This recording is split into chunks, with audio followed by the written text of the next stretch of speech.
ጽናትና ኪራ ሊጋቡ ስለሆነ እንደኔ ያሽቃበጠ ያለ ሰው ብዙ ሰው ነው ማለት ነው።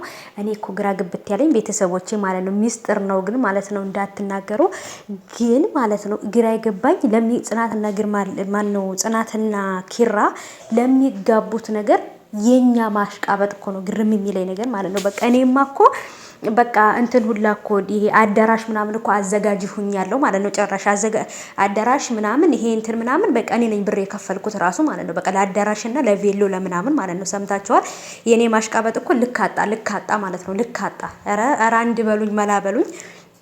ሰላም ሰላም፣ ውድ የተከበራችሁ የቻናሌ ተከታታዮች እንዴት ናችሁልኝ? ከኔ ጋር ሁሉ ሰላም ነው። ፈጣሪ የተመሰገነ ይሁን። እንዴት ናችሁ? ሁሉ ሰላም አለሁላችሁ። ከኔ ጋር ሁሉ ሰላም ነው። ሰላማችሁ ብዝት ትርፍ ይበልልኝ ባላችሁበት ውድ ቤተሰቦቼ። ዛሬም እንግዲህ በአዲስ ቪዲዮ መጥቼላችኋለሁ። በነገራችን ላይ አይኔን እንደዚህ ጭምቅ እያረኩ ነው ካሜራውን እያየሁ የነበረው ስልክ ቪዲዮ እየቀረጽኩላችሁ ማለት ነው። የሚያምር ቦታ ነበርኩኝ ውጭ ላይ ምናምን ግቢ ላይ ሁኜ በሌላ ቪዲዮ ደግሞ ቀርጬ አሳያችኋለሁ ቦታውን ማለት ነውና በጣም ነው የሚያምረው። በተለይ ኢትዮጵያ ላይ እንደዚህ አይነት ቦታ ላይ ነው በቃ ራሴን እንጆይ ማድረግ የምፈልገውና በጣም ነው የሚያምረው። በነገራችን ላይ አገራችን ላይ ራሱ እንደዚህ አይነት እቃዎች መጥተዋል እናዛቸዋለን ማለት ነው።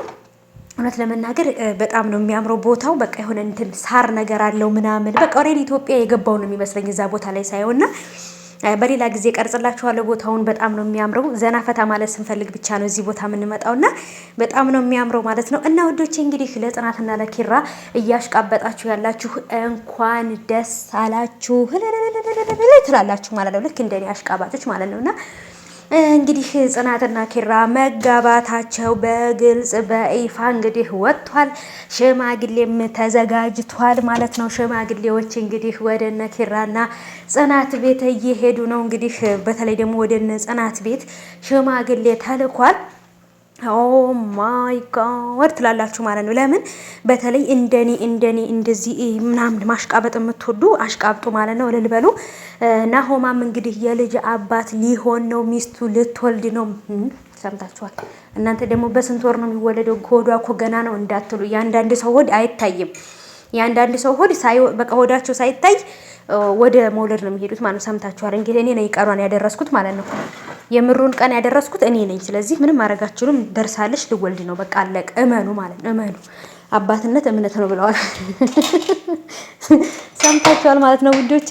እና ብቻ ግን ኦ ማይ ጋድ ኦኤምጂ ትላላችሁና ከአማርኛ ወደ እንግሊዘኛ በእርግጥ ያው አላርጂክ እንዳለባችሁ አውቃለሁኝ። እንግሊዘኛ አላርጂክ ግን ያው ምንም ማረግ አልችልም መናገር አልተውም ማለት ነው።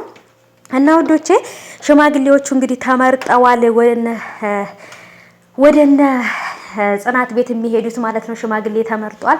ኪራ አሸንፏል። ብዙ ተቀናቃኝ እዛ ክፍለ ሀገር ውስጥ ማለት ነው ገጠር ውስጥ ብዙ የኪራ ተቀናቃኞች አሉ ማለት ነው። ኪራም ደግሞ በጭራሽ ጽናቴን አሳልፌ አልሰጣችሁም በማለት እንግዲህ እምቧ ዘራፍ እያለ ነው ማለት ነው። በጭራሽም ደግሞ ጽናትን አሳልፎ አይሰጥም።